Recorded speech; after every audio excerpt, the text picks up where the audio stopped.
Welcome to another episode of The Bark. I'm Ray. And I'm Hillary. On today's episode, we'll be looking at a really good place in Royce City, Our first ever RCHS celebration of writing, a spotlight from our senior superlatives, a commentary from me, and a look at last weekend's car show. This is all right here, right now, on The Bark.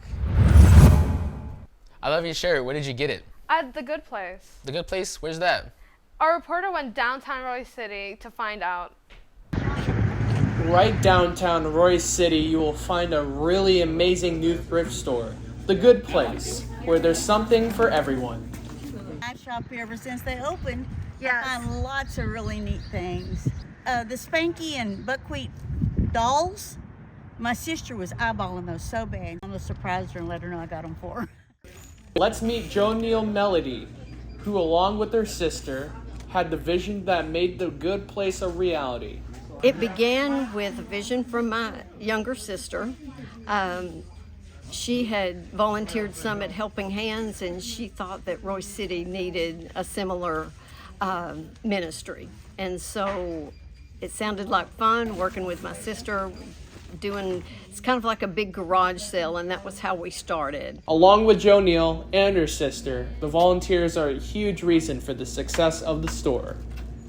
I volunteer here at The Good Place at our church. I really enjoy it. We provide a lot of things for people who are in need. I did it because I needed a service. I felt like I'm retired. I needed to give back. Are you ready to find your treasure? The Good Place is open every Saturday from 9 to 2. Interested in volunteering? Scan the QR code. That does look like a good place. I love it. You should check it out on Saturday. It's really great to have our first thrift shop in Royce City. Another first of Royce City was last week, our first RCHS celebration of writing. We visited a blowing away by the project. From horror to Barbie, students from dual credit English shared their research in the first ever RCHS celebration of writing. For student Adeshowa, showcasing her Nigerian heritage was the passion behind her project. My project is about Nigerian tribal literacies, about the three main tribes in Nigeria, Yoruba, Igbo, and Hausa. And I chose it because I'm Nigerian and I wanted to know more about not only my tribe, but the other two main ones as well. And I wanted to know what's a little bit similar between us and what brings us together as, a country and as a whole. One thing that everyone enjoys about different cultures is the food. Yeah, so the puff puff, I made it like super early in the morning because I needed some people to, taste a little bit of Nigeria. It might not be perfect, but if you want to try some, go ahead.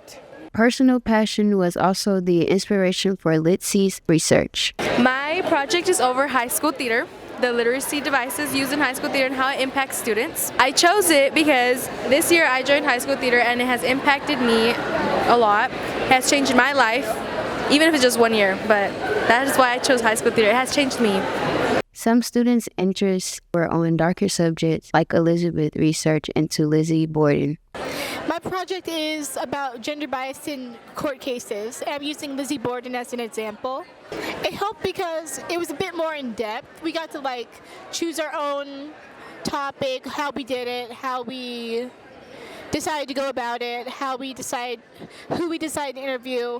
We got to do our own designs. There weren't really any limits to what we could do. So it was pretty in-depth. Alani was also inspired by a darker subject. So my topic was the horror media literacy communities, and the main research question was, how does horror media affect its consumers? I picked this topic because I've always had a really fun obsession with horror, and I was just genuinely curious as to how it's affected, especially the people I know around me. And I know I've just always been very interested, very fascinated, if you will. Despite challenges, students agreed there was one way to be successful. Just make sure to do something you like. That is definitely what. So don't be nervous. Do something that you can definitely talk about. Do something that you're very passionate about. And, just do your best because you know what? I bet you're going to do awesome. Not to be intimidated by the amount of work you have to do. I mean, it really varies on what you choose to do. It's obvious the hard work paid off. They make writing and research look like so much fun. Yeah, I love that they get to research something they were really passionate about. I think that made a difference. On a different topic, Seniors voted on other seniors who left a mark on RCHS. Aaliyah was on the red carpet to get the scoop. Hopefully it's the start of a new And I will post an apology video. That camera out of my face, little bro. Y'all are ever in my car, I'm gonna pass the yacht. Hey. So, my name is Aaliyah, and I'm gonna get the inside scoop on the kids tonight and why they're here and what they're here for and why. I got voted for best. What did I get voted for? Personality. Social butterfly. I got voted for best social butterfly. I'm very excited. I see why I got nominated though, so it don't even What did you matter. get nominated for? Best smile. What did you get nominated for? I have no idea. What did you get nominated for? They haven't told us. What is the craziest thing you wish to not happen tonight? I don't really know. Thank you all for nominating me for Class Cutie. I think y'all were definitely in your right minds when you voted me for that. Y'all are so correct, and I'm so thankful. I definitely have the best playlist. I have a little bit for everybody, so like, it's rightfully slow. I listen to everything, so this was for me, honestly. RCHS would sure miss our seniors. But we still have amazing students to carry on. Let's hear from one of them, our very own Hillary with a commentary.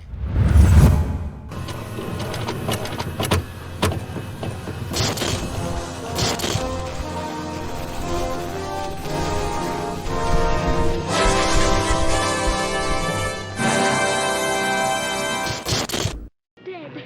That was her sister, the Wicked Witch of the East. This is the Wicked Witch of the West. She's worse than the other one was. Have you ever watched old films and compared how they look to new films? Maybe it's the look of the actors, the story, or the color? In 1935, a revolutionary way to color film was introduced, Technicolor.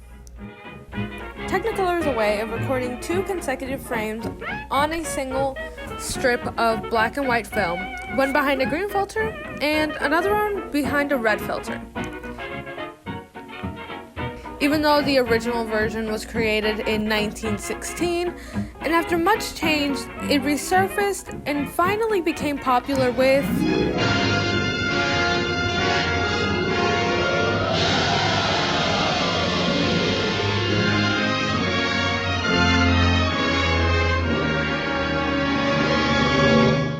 The Wizard of Oz being a film created in 1935.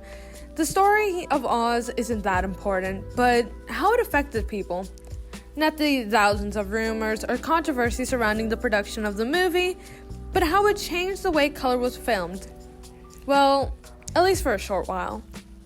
Even though Technicolor boomed in popularity, it was difficult. It was a long and tedious process, while also being expensive. Created by Kodak, Eastman Color used 1 strip of color instead of 2 used by Technicolor, making the process not only easier, but also cheaper. Very popular movies like The Space Odyssey and Jurassic Park were made with Eastman Color. And again, popular for some 20-something years before it finally died down. Instead of filming on film and having to color it, we learned the magic of digital cameras. Digital cameras were first introduced in the 90s. Even though slightly changing the way their movies were produced, it really doesn't answer the question why movies' color grading has changed so much. It's not that hard to replicate the same way old movies looked with post. So why the change of color and attributes? My thoughts go to the culture and the environment that both Technicolor and Eastman Color were popular in. Now we can use some color back, but maybe following this trend would lead to black and white movies again. And even going through the cycle over and over again, where the technique of Technicolor is brought back. I'm so glad that we will keep creating stories and sharing events in Artsy TV. Right? Here's an example of how we spotlight community events as Aisha shares last week's car show. High School recently hosted a car show event featuring vintage cars, tasty food, Boy Scouts, and the Police Academy. This event is fun-packed for the whole family. Now let's take a step back in time and explore our beauty of vintage cars, from classic sedans to iconic sports cars. These vehicles are truly works of art. Now let's get ready for some serious horsepower as we take a look at some of the most iconic muscle cars in history. From Ford Mustangs to Chevrolet Camaros to lifted and slammed trucks, these vehicles are designed for speed and style. From nitrous oxide to big block engines, these muscle cars are all about raw power. Beautiful colors and exciting designs, and don't forget to check out our green one-of-one Charger and our gunmetal gray Challenger, both with multiple awards. Hope you enjoyed the food, vintage cars, and muscle cars as much as we did.